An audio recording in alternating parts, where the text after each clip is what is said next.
ভালো মন্দ যাই হোক, বিতর্কের কেন্দ্রে থাকতে ভালোবাসেন বরাবর। বিস্ফোরক মন্তব্য তাঁর কাছে জলভাত। আসলে তিনি এমনটাই, বোল্ড অ্যান্ড অ্যাগ্রেসিভ। নতুন ভূমিকাতেও কোনো বদল নেই। তৃণমূল থেকে নির্বাসিত হয়েছেন, নতুন দল খুলেছেন, আর সেই দলের জন্য জোট করতে চেয়ে বৈঠক করেছেন মোহাম্মদ সেলিমের সঙ্গে। যে বৈঠক ঘিরে চর্চার শেষ নেই। এমনকি ওই বৈঠকের জেরে ঘরেই অস্বস্তিতে পড়েছেন সিপিআইএম এর রাজ্য সম্পাদক। তাতেও কুছ পরোয়া নেই। হুমায়ুন আছেন, হুমায়ুনেই। সেলিমের সঙ্গে বৈঠক নিয়ে তো বটেই, আরও অনেক কিছু নিয়ে মিডিয়ায় খুল্লা কথা বলেছেন হুমায়ুন কবির। সেলিমের সঙ্গে যে বৈঠক নিয়ে বিস্তর জলঘোলা চলছে তা নিয়ে হুমায়ুন স্পষ্ট করে দিয়েছেন, বৈঠক করে কোনো ভুল করেননি সিপিএম এর শীর্ষ নেতা।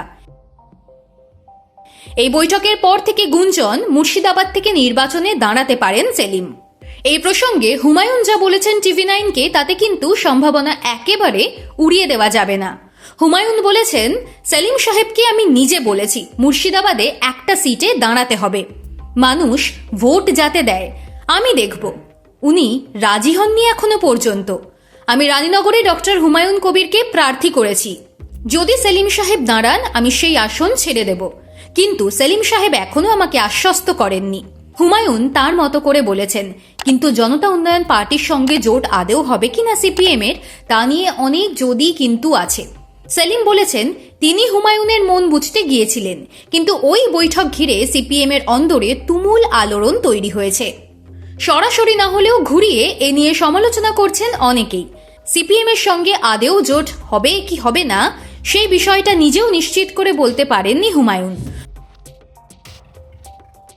তবে সুজন চক্রবর্তী ওই বৈঠকের পর হুমায়ুনকে কটাক্ষ করেছেন, যা নিয়ে আবার পাল্টা দিয়েছেন হুমায়ুন। জনতা উন্নয়ন পার্টির নেতা বলেছেন, এক কমিউনিস্ট বসতে আসছেন বৈঠকে, আরেকজনের গোঁসা হয়েছে।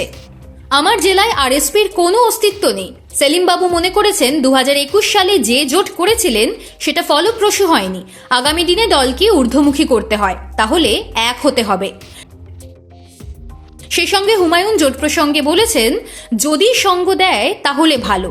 যে কংগ্রেস সিপিএম শূন্য রয়েছে, আগামী দিনে শাসক দলে পরিণত হবে।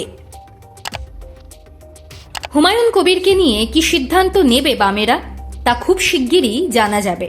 এমনও শোনা যাচ্ছে বাম শরিকদের কেউ কেউ এ নিয়ে তীব্র আপত্তি জানিয়েছেন চেয়ারম্যান বিমান বসুর কাছে।